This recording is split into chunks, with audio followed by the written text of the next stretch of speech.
How we doing, Fort Wayne? How y'all doing? How y'all doing? All right. I don't want you all to be that confused. Yes, I was the person taking your money. Yes, I've been cleaning the tables. And yes, I will probably bring you food and drinks. I'm going to do it all, just like the Headleys. I'm in Living Color. How many of y'all old enough to remember in Living Color? Yeah. All right, making sure I didn't have a room full of millennials, so just checking. Speaking of millennials, can we just agree that overall, not all of them, but overall, they are probably the laziest generation you've ever seen? Yes. And you know who I blame, right? Y'all. I used to work at Walmart. Used to go over in the toy department. And y'all have let your kids run crazy. Okay, no one's to comment on that because y'all feel guilty, don't you? Give your kids everything. I raised my kids by myself as a single parent. You don't know how many times I would always hear my kids tell me, ask me the question, why not? Because so-and-so has something. And I'm here to tell you, I am that one. I said, well, go move with them. All right. I'm excited to do this. I started comedy about 15 years ago. And when I did it, I did an open mic on a dare. And a gentleman that was MCing that night, he happened to ask me for my card because he thought I had a little bit of talent.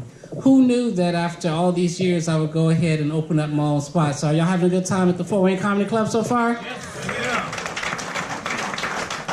Now, we're kind of like a speakeasy. Every Saturday we do comedy. On Fridays we do live music. Even on a next Saturday, the 27th, after our first comedy show, we're actually going to do salsa dancing and bachata. So for those of y'all that can dance or want to learn how to dance, can't, I'm looking at you. Come on out. Take some dance lessons. You can dance? Can he dance, Darlene? Can he dance? All right. Well, cool. But we just want to welcome y'all to our community, and hopefully y'all like the little room, the intimacy of it all. I know it's tight. We like it tight because this is the old school way of trying to do social media. You actually get to meet someone face to face. So make sure you guys mingle, get to know each other, and we're just going to have fun.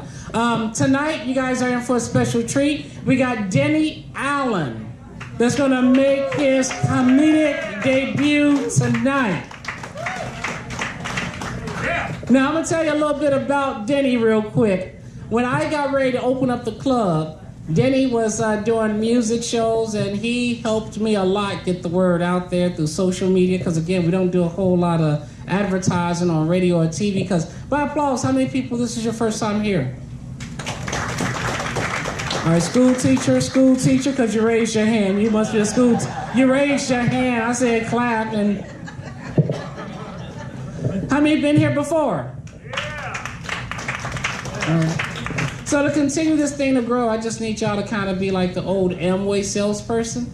You know, when you have friends that try to invite you over for something that's cool, next thing you know, you was in a presentation for Amway or for a timeshare and you didn't know how to escape. But if you tell 3 friends and 3 friends tell 3 friends, we'll get this growing. So I'm going to try to do a little bit of comedy here to get y'all ready for Denny Allen. Again, give it up for Denny Allen. I want y'all to make him feel good when I bring him up.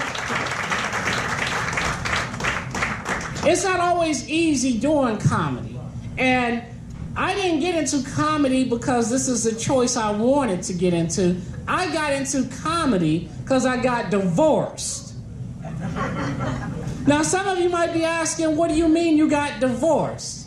Well, when I got divorced, before the divorce could go final, my ex-wife put it in there that we go through counseling.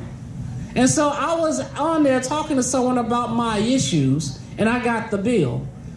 And he told me that all I needed to do was to go and tell folks, just open up and communicate. So instead of going to him, I decided that you guys, this is my couch and y'all my therapy session. Is that all right? And if you tend not to laugh, you don't know if you're going to make it out of here alive. No, I don't know. I'm just kidding. I know it's too soon with all the stuff that's going on. Trying to see where I want to go with this. I'm getting older. I'm 55 years old now. 55. I know what you're thinking. It's true. Black don't crack. She says I'm a puff. But I'm getting older, and at 55, I can't do the same things that I used to be able to do as well.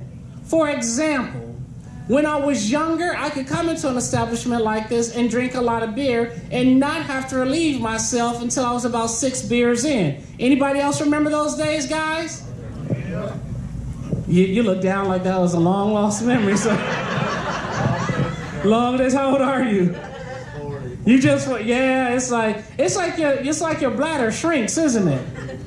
Oh my goodness. But it's like, let me tell y'all, and I don't mean to be gross, but my stream was so strong that in the wintertime, my stream to an icicle, one of them icicles, was like a lightsaber in Star Wars. In school, most guys would be like, oh, that's gross when someone wouldn't flush the toilet in a public restroom. But I was proud because it was like Battleship and I was obliterating the things that was in the toilet. Can't do that now. In fact, you would think my stream was stronger because it takes me longer to get it out. You know what I'm talking about? When I was in my 20s, I could go in a 90-minute show like this. Once I had to finally go, I'd go back there, do my business, zip, and come right back. Sounds familiar? Absolutely. The exact same steps, right? Now that I'm 50, now I'm in my 50s, now when I make that jaunt back there, it happens after only half a beer, not 6 beers. And after half a beer, I notice that as I'm going, and going.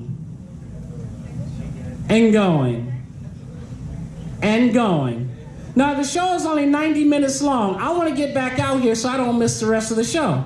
So I do what we all do when we get older. We have these tricks where we'll stand there and we'll wiggle a little bit as if that's going to get it out faster. We will even squeeze our butt cheeks to try to get it all out. And I don't know why it is that now I'm at my age, all of a sudden I have epilepsy. This ever happen to you?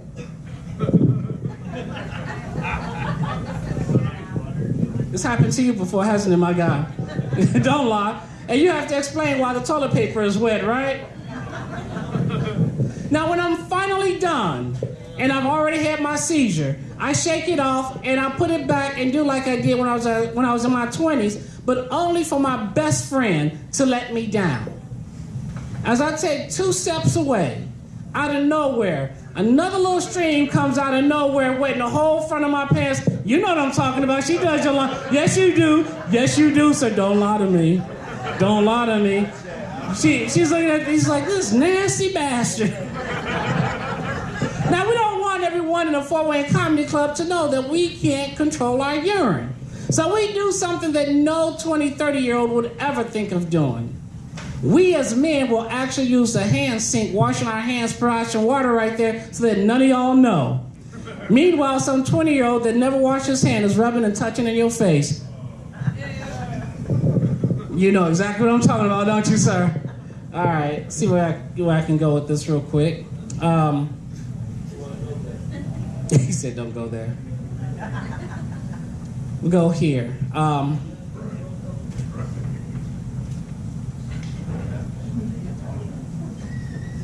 You ever have a mind fart all of a sudden? Like I just forgot where it's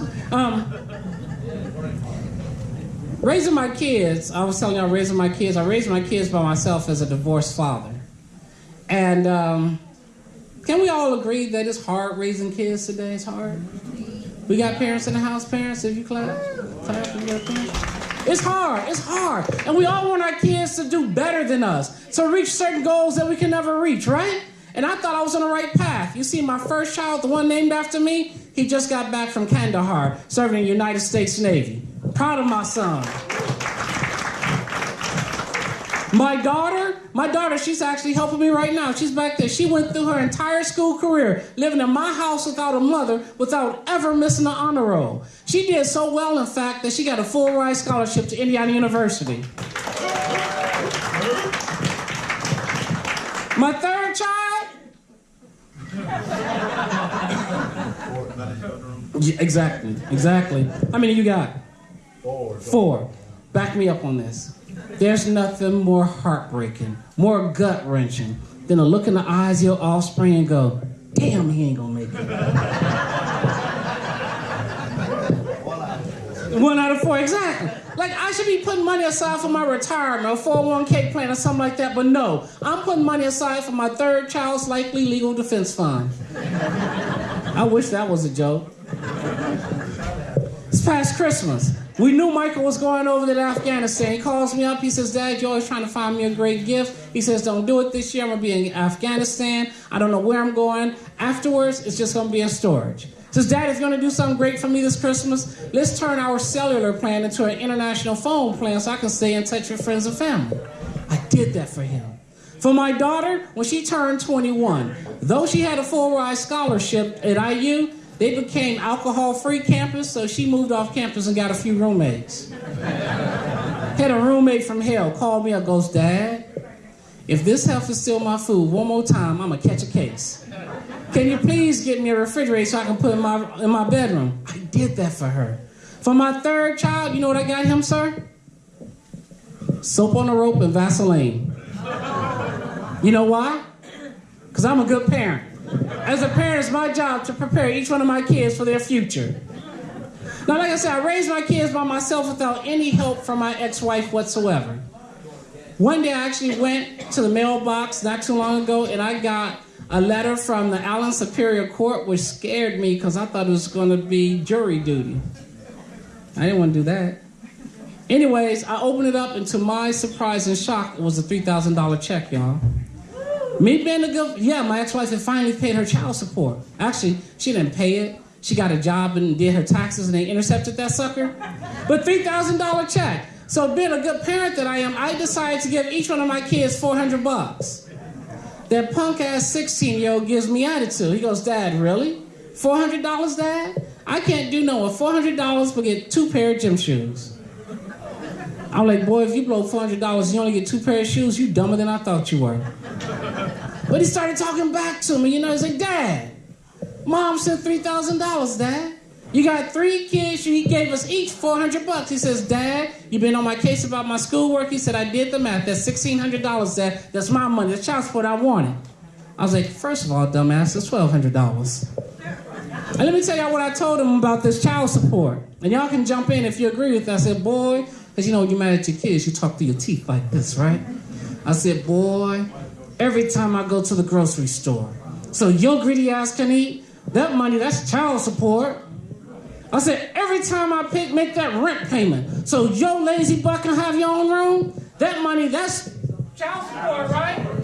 I said, and boy, to stay from knocking your ass out, the weed I smoke, that money, that's child support. That's what I'm talking about. Where my weed heads at? Clap if you smoke weed. Clap if you smoke weed.